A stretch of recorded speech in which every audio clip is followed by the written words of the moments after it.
Ngibingelele kuwe mlaleli, ngiyathemba uthaphila-ke. Mina-ke ngizocela kuwe-ke laphana-ke ukuthi-ke engabe usamusha-ke kulona-ke leli khasi-ke leli-ke wenze okulungile-ke laphana-ke ungixhase-ke ucindezele-ke ibhathini subscribe nje akubizi imali kumahhala nje ukhishwe nesenti-ke elimnyama-ke leli-ke khona uzokwazi phela ukuthi-ke uqhubeke uthole nezinye-ke iy'ndaba-ke ezintsha-ke nje zokufakela zona-ke kulona-ke leli khasi-ke leli-ke kusukela-ke manje-ke udaba kulethele lona-ke namhlanje-ke laphana sekuvele-ke insizwa-ke laphana-ke edumile kakhulu ey'nkundleni zokuxhumana-ke ehlezi-ke ingcofana-ke ne-MK-ke laphana-ke uSiya Mpoka Miyeza-ke laphana-ke iveza-ke ukuthi-ke laphana-ke uFloyd Shivambu-ke akathandwa-ke laphana-ke u-MK waveza wabeka nezizathu zakhe-ke.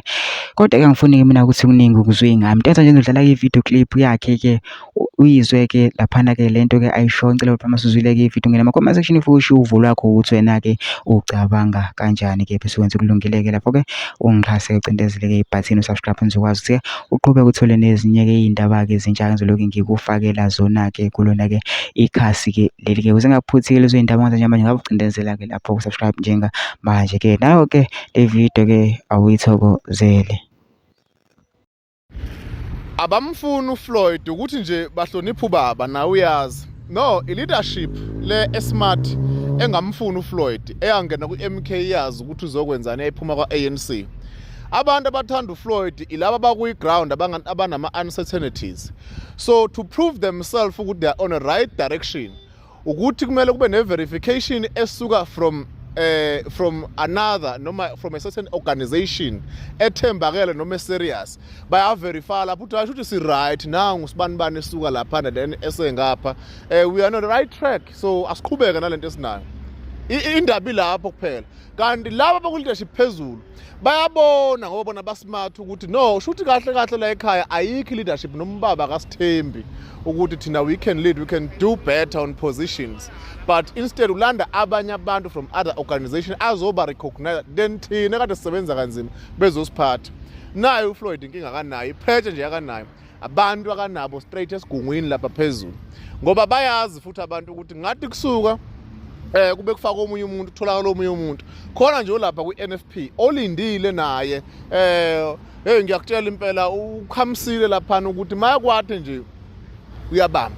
Angiphathi khona kusanalento ye-propaganda ukuthi bazothatha kwaZulu Natal kuhlangana no-ANC. Uyabona these people are willing for anything, they can sacrifice anything ukuthi babe kwi-power. They are power hungry by the way, and they knew also very well ukuthi ilentozana i-opportunity abayithole noma i-support abayithole kukhetho la 2024 ku-19 like May ngeke baphinde babe nayo leyo support leyo.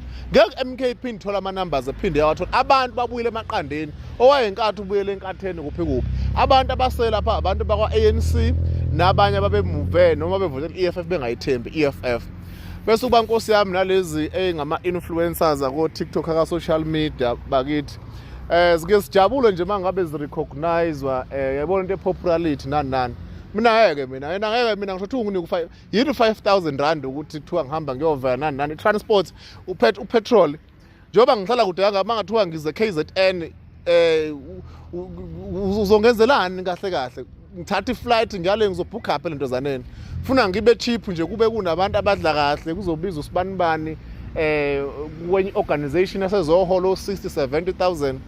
Ngeke lento yepolitiki umdlalo wamaxoki ifuna umuntu obhayizayo kakhulu ngoba uthi uyabuka standard of living kuthi unganginike u10,000 rand uthi ngizowenzani 10,000 rand uma ngabe ngifike eThekwini noma ngizosebenza ngizokhampena noma ngizophusha noma kwenziwa into enziwa i-visibility nani i-flight lapha engisuka khona ngehla ngiza kuwena ngizobe ngisebenzisani lana i-mobility yami yonke leyo nto leyo uthini ngami kahle ifuna bona abantu who are cheap abangazi ukwenzakalani kwipolitiki abahlala laphansi kwi-ground ke bajabulela i-popularity ukuthi uvela kumakhamera kwenzakala lokho nalokho. Into engekho lo hamba opraise ubaba nanani uthe omunye hayi Miyeza usiyeke kulungile noma ngathiwa ududuzane baba rich than before thina sithanda ubaba. Imagine ukuthi umuntu ufe kanjani umqondo kuphela. Yona democracy lena nifuna ukudliwa kangaka mina bangimangaza mina. I-democracy le bulala ilentozana i-democratic centralism abanayo inkinga, i-democracy uthe decide ubaba abayithanda.